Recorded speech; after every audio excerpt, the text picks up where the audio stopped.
অসম অনুসূচিত জাতি পৰিষদ নাজিৰা জিলা সমিতিৰ উদ্যোগত পবিত্ৰ শাওণ মাহৰ বাবে আমি ভক্তপ্ৰাণ ৰাইজৰ কাৰণে আমি শীতল পানীয় ব্যৱস্থা কৰিছিলোঁ। তাৰে আমি আজি সকলো আমাৰ কাৰ্যকৰ্তাই মিলি আমি ইয়াত আজি অগ্নিনাম মন্দিৰলৈ অহা ভক্তক আমি চৰবতৰ ব্যৱস্থা কৰিছোঁ।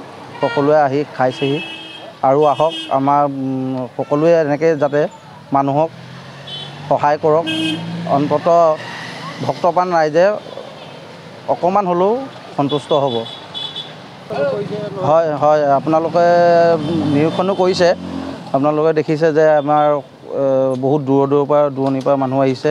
আপোনাৰ গুৱাহাটী, তেজপুৰ, আপোনাৰ লখিমপুৰ, সকলো অসমৰ সকলো প্ৰান্তৰ পৰা মানুহ আহিছে। তেওঁলোকেও আমাৰ ইয়াত আহি পিনি ভাল পাইছে। আমাৰ এই কাৰ্যসূচী তেওঁলোকে শলাগ লৈছে। আমিও আৰু আগলৈ এনেকৈ যাতে আমি এই ৰাইজৰ হৈ কাম কৰি যাব পাৰোঁ, যাতে আমি বাবাৰ ওচৰত প্ৰাৰ্থনা জনাইছোঁ।